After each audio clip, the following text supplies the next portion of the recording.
Welcome to Chapter 19, where we get to talk about viruses.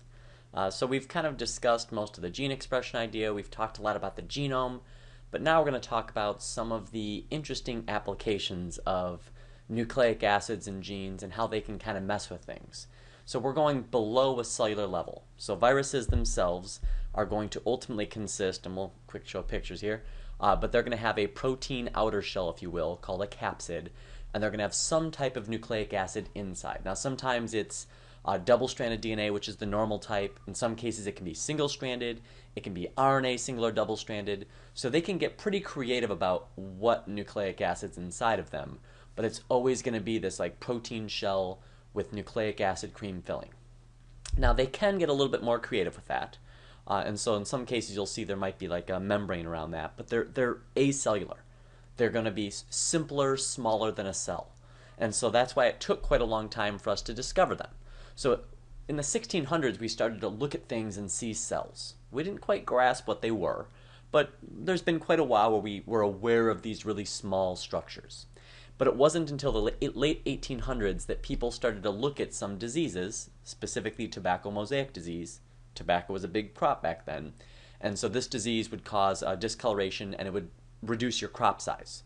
And so this is a big deal if you're making a bunch of money as a farmer growing and selling tobacco. And so they're trying to figure out what was causing it, but they couldn't ultimately pin down a bacteria. There was nothing that was big enough for us to look at the time that was causing it. And so some people started to think maybe there's something smaller, something littler than a bacteria. Now, wasn't until 1935 that we actually had a guy, Wendell Stanley, I believe was his name, that was able to, in a lab, crystallize it so we could kind of get, in a sense at least, see what this virus was. Now, at that point, it was a crystal of it. It wasn't an exact, they're still tiny. You're not going to just suddenly look and go, oh, yeah. But we were able to kind of figure out that there was something that was smaller that was causing this. And so that was the first virus that we identified, tobacco mosaic virus. And so this idea has been relatively recent of having viruses, in large part because they were so small. And viruses, just like any infectious disease, I feel like it's appropriate to bring up Koch's postulate. Sorry if I pronounced that wrong. And so the idea here is if you want to figure out if something's infectious, what you should be able to do is have an infected individual. You should be able to isolate whatever it is from them that's causing this disease. You should be able to then transfer that to a healthy individual. You should then be able to get them to come down sick with it and then re-isolate this thing that you believe is causing it. And so for something to be an infectious particle, that's kind of our test for this. And so this is one of the things that they were using with viruses, is they could see that you could take like infected sap or you could take infected blood and transfer it to another individual, and they would come down with the disease. And once we were aware of what a virus was, we can isolate that it was the virus that was actually what we were getting. Before, with their early research, they just knew sap from a tobacco plant could infect another one, but they couldn't figure out what was inside of that. And so now we can see that viruses will follow this normal disease transmission pattern, much like bacteria, where you're not typically just going to suddenly poof have a virus. It's going to come from somewhere else. You're going to get infected with it, just like you get infected with a bacteria. So this kind of puts us in a weird position because we've got these essentially non-living, because cells are necessary for life, these non-living structures called viruses that still act a lot like bacteria, at least on the surface of things, meaning that they get transferred from one person to the next, then the other person gets sick, they can transfer that to somebody else, on and on. And so we have this weird structure, acellular, and it means Latin for poison. So we know it's bad, is the idea here. But it's just so simple. It's some nucleic acid, we've said that outer coat, and sometimes as they leave, they will kind of disguise themselves, all James Bond, where they'll wrap themselves up in either the nuclear membrane, a piece of that, or a piece of cell membrane, kind of as a cloak. So that's not all viruses. That's probably not even most viruses, but some viruses will have this one extra layer to try and cloak themselves within a structure where they'll wrap themselves up in things. So it's like that wolf in sheep's clothing, or my weekends. And so as we go out, we'll see that there's also going to be these structures on the protein that you'll see on many viruses. And oftentimes these structures, these nice geometric capsids, will be important because they'll have like docking sites. And so this is one of the cool things about, well, relatively cool, about viruses is that based upon which docking pieces that they have, that really determines who they can infect, which we call the host range. And so there's some viruses that can attack multiple species, like flu viruses can jump sometimes where they can at some point infect like birds and humans, so we call those bird flus. We have sometimes where they go straight from pigs, so it'd be called a swine flu. And so there's these differences where the host range is really important in terms of which viruses you should be afraid of. At some point we have where there were mishaps in a type of SIV virus, simian immunodeficiency virus, where it was able to transmit over into humans. But most simian or other immunodeficiency viruses like FIV, feline, cats, you don't have to walk around assuming like, oh no, I'm going to get it. Because in many cases they cannot infect us because we lack these needed receptors on our cells that allow for the virus to get into our cells, either as a whole or usually they end up injecting their DNA, their nucleic information. But you've got to have these right receptors. So this is why even with HIV, there are some individuals, about 10% of Europeans, that have an altered receptor called CD4, and because of that it makes them resistant or essentially immune to getting HIV. And so don't just assume viruses like indeterminately go around just like stabbing their DNA into things. They don't act alive. I mean, they just have to float around and bump into the right receptors, and then that triggers a response that allows their DNA to get into that cell, and then at that point the DNA can just take over the cell. It's still, viruses don't do anything on their own. What they do is just reprogram the host cell, and that's why the computer virus idea is so perfect. They don't really bring any hardware with them. They don't actually do metabolic functions and things like that. They just take over the host, just like a computer virus can take over your computer, your equipment, your hardware. And so this will be the idea of a host range. This is why rabies you should avoid. It has a wide host range. So it's one of those you can get. Now, there's two ways that viruses will reproduce. The first of these is called the lytic cycle. This is the one that's going to be the damaging one, where a virus is going to get its DNA inside your cell after it attaches. So attach, inject its DNA. So we've got where, if we're following along here, we've got attachment and injection. Once you inject it, that DNA is going to kind of go mingle with our DNA, and ultimately what it does is it starts to cut up or hydrolyze our DNA. And so it kind of gets rid of the previous information. It kind of wipes your hard drive, if you will, leaving itself behind, and then propagates itself. So it starts to make copies of its DNA and starts to program us through transcription and translation to build the proteins needed for the capsid. These will then self-assemble, and so you'll get this assembly process where they'll just kind of come together, Terminator 2 style, I think it was, where it just kind of pulled itself together in. Or if you happen to be a fan of terrible books and movies, kind of Twilight style, where the vampires somehow come back together because they're so magical. And so it's going to essentially self-assemble, and then at some point it will rupture the cell and leave. So this will be more alien style, where they just kind of kill the cell ultimately and leave. Or if you remember the parasitic wasps and the caterpillar, if not, you should watch that. It's gross. But where they kind of just rupture out of it.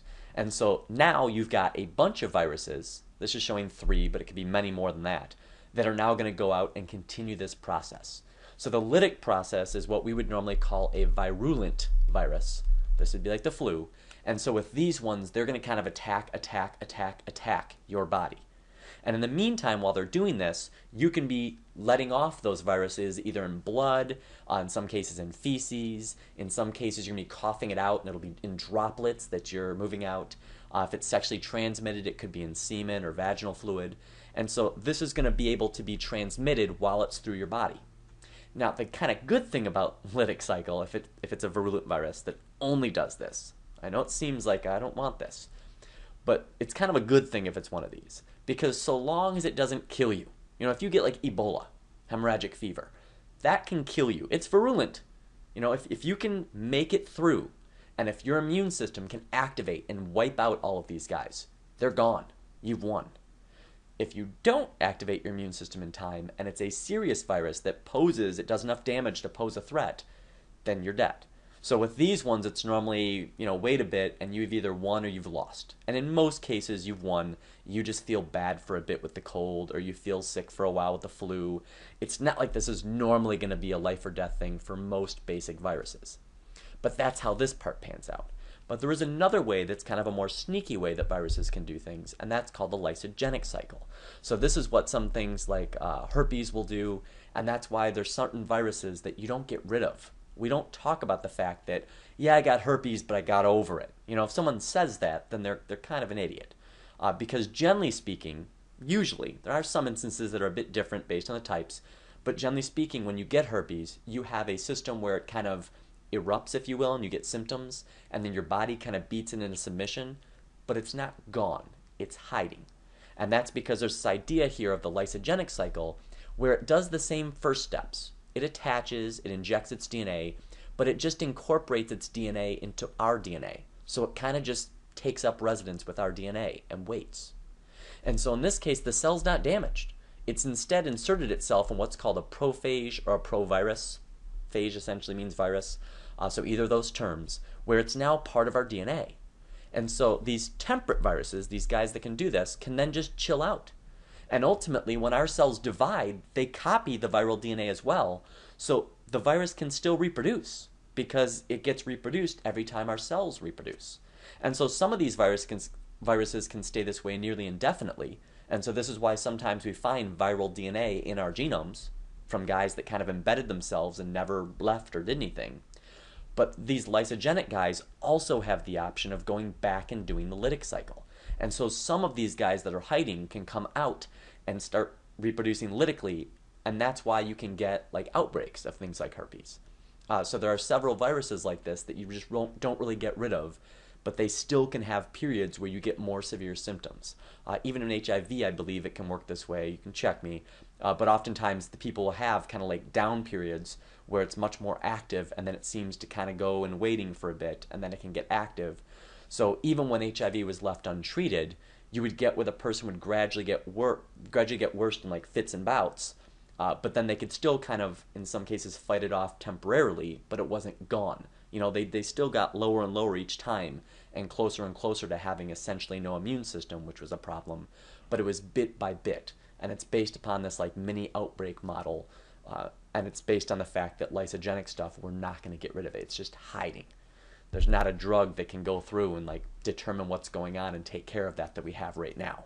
We do have some drugs to try to help this. They're called interferons, and what they do is mess up this process of assembling the viruses. They mess up the reproduction when you try to be lytic. And so these ones have been very effective with things like HIV or herpes because they can help get rid of the outbreak parts so you don't get worse. You know, you can try to avoid the outbreaks, but they're still hiding. It only can go after them when they start to go through this lytic process. It doesn't take care of the lysogenic process that I've ever seen. If you've seen that, please let me know. And so those two processes. Now, as we go on, you might ask, like, well, why do we get sick ever? You know, why is it that we don't just get immunity or like the flu? Why is it that I know somebody that got the flu a bunch of times? When we take vaccines for things like polio and you do it once and that's supposed to protect you from polio kind of forever. And so why is it that some diseases, colds and flus and such, we tend to get so often, even though our immune system has already seen them, should have defenses in place so when it sees them, it goes after them and neutralizes them. And this comes down to whenever something has genetic information stored in nucleic acids, or really any other molecule, it's going to be capable of having mutations. And viruses normally don't have as good of proofreading that's going on in many cases, so they can actually have more mutations than a normal cell. And when they mutate, this can affect whether drugs affect them for one, it can affect which receptor they go after, so this can affect whether or not our immune system can kind of recognize them.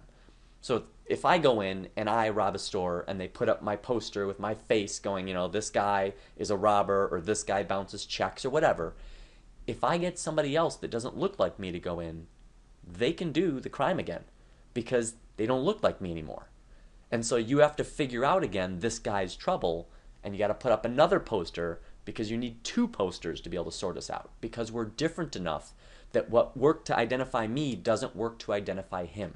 And so that's why these immunities can be important because we get different strains of things. So we don't just have one strain of the flu, we have lots of strains of the flu.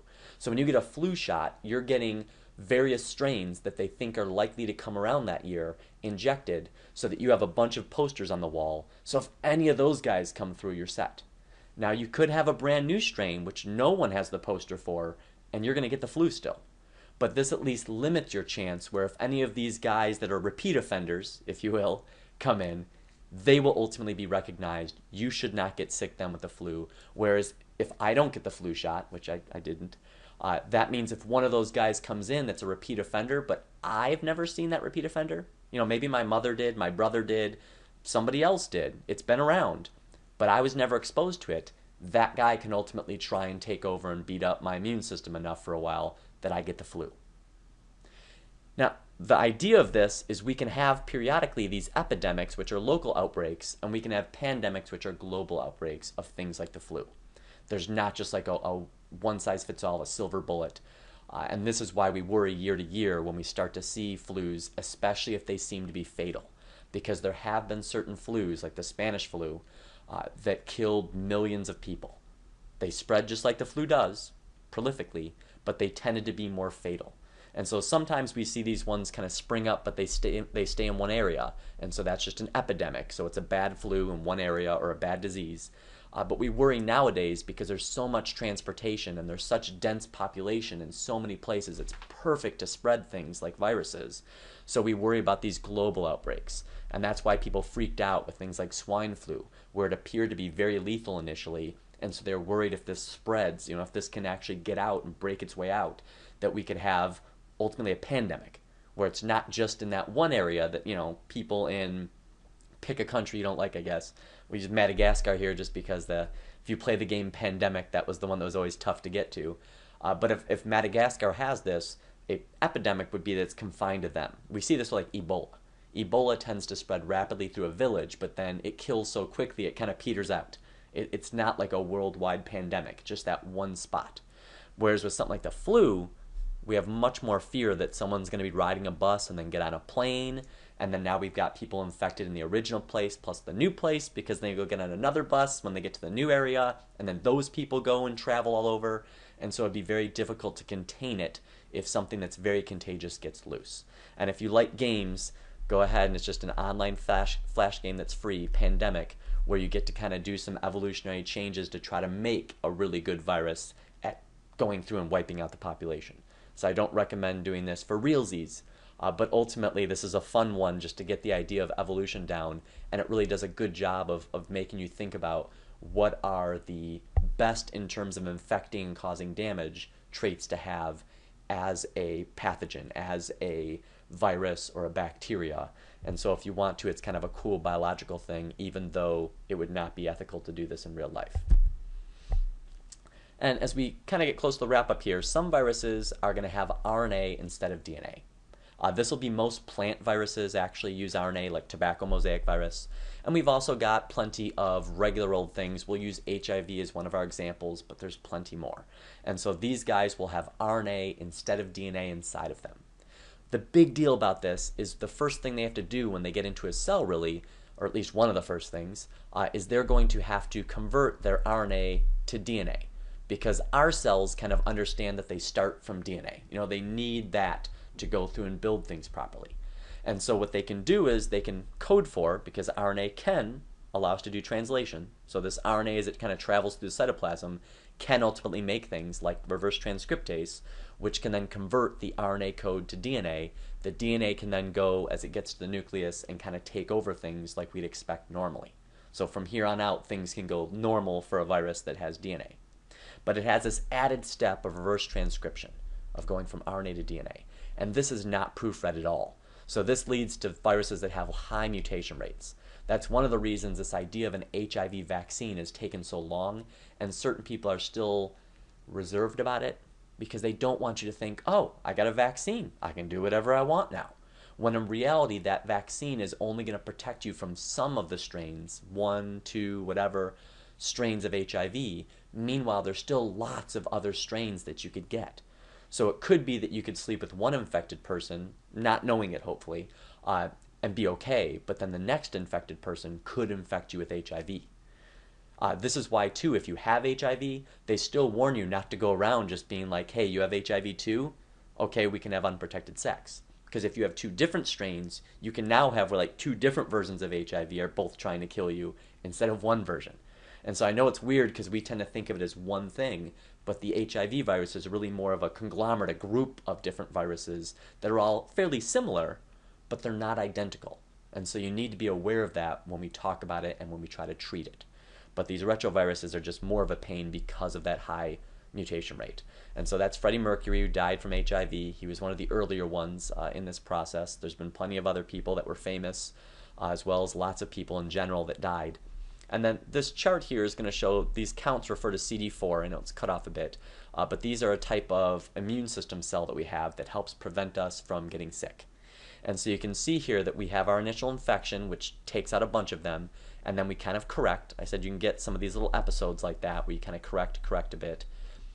And so then they become essentially prophage. They kind of like hide out for a while till you get the next episode. But over time what happens is we damage more and more of these lymphocytes. We drop down their number lower and lower, while the virus tends to get more and more prevalent in our system. And so at some point you drop down below about 10% of normal. So normal was about 1,000. And so by the end here you're around 100, and I believe it's when you get to about 100 that they consider it AIDS. And so at that point, you're not going to die from the HIV. You're going to die from AIDS. You're going to die because you have AIDS, and so something else is able to kill you. So it's kind of like saying, I'm not going to kill you, but there's a guy there that wants to, some opportunistic disease. There's certain types of cancers, pneumonia, fungal diseases, which normally our immune system just kicks their butt. It's not a problem. You know, imagine if you've got like some really, really homicidal, like 6-year-old. Normally speaking, you should be able to prevent him from doing you harm. But imagine if I sit there as AIDS and kind of hold both your hands behind your back and say I'm going to keep you in place so that he can do whatever he wants because you no longer have any defenses. And that's essentially what AIDS does, and then you die from complications from these opportunistic diseases, which means diseases that are taking advantage of your weakness that in most cases would not have been able to in any other situation. All right, I think we've got one last thing here before we wrap up, and that is that there are some guys, some rare conditions, that are even simpler than a virus. So we kind of said, all right, there's cells, and there's bacteria, and they can be mean to us, and I can not like them, and they can make us die. Then we had viruses, and we said, all right, there's these pieces of protein with nucleic acids inside, and they can be mean to us, and ultimately we can die. And then we realized that there are pieces of just little circular RNA pieces that are infectious that can transfer from one organism to the next that can ultimately affect the organism. So we call those viroids. So these are just simple, we call them naked because they're just by themselves, pieces of RNA that if they infect a plant will oftentimes stunt their growth. So they will have a noticeable detriment specifically to plants. So if I talk about these, think plants. And the common symptoms I've seen with many of these is that they will stunt growth of the plant itself. So this makes them significant for agriculture because we require food. And so if they're reducing our crop yields, we have a problem with that. You also have prions, which tend to be more of an animal type disorder, where these are infectious proteins. So these proteins can spread from one individual to the next. And if they do, what they seem to do is essentially, I guess you'd say, catalyze, converting a normal protein into a prion-type protein. And so they can keep going through and change a whole bunch of these normal proteins into a whole bunch of prion proteins, and then those prion proteins can break apart into smaller subunits and then be spread. Now, the good thing about this is most of them that I've seen have been spread through ingestion. So mad cow disease or bovine spongiform encephalopathy, whatever, is basically going to make your brain turn to mush. And in humans, they normally call this Creutzfeldt-Jacobs, I believe is the way. I'll butcher pronunciation, but cope with it. There's also a couple other disorders that we've seen before, like Kuru, but they tend to be from eating, especially like contaminated brain tissue, whether it's from the cow in the case of getting where mad cow disease becomes Creutzfeldt-Jacobs because you ate the brain or central nervous system parts from a cow, or in the case of Kuru, they saw this, I believe it was Papua New Guinea, amongst people that practiced cannibalism, where they would eat their dead relatives, and especially women and children would eat the brain, that idea of like passing on stuff, because they thought if you ingest it that you'd like continue on the person, you get their traits. So that was one type of cannibalism. Well, one of the traits you got was prions if they had them, and so this allowed for the Kuru to spread. But the good news is if you don't really eat brains that much, you should be pretty safe. But prions do exist. They exist in several different organisms. There's scrapie, I think it is, and sheep, but there's several of these different ones, but they're just an infectious protein. So if we break down a virus into a protein and some RNA as the simplest virus really, you can see each of those by themselves can still manage to be infectious. So it's just kind of a cool thing. So this wraps up viruses and their subparts, if you will. They're related but simpler pieces, and will really just give us an overview and hopefully a good start on just what infectious disease is in general. See you later, guys.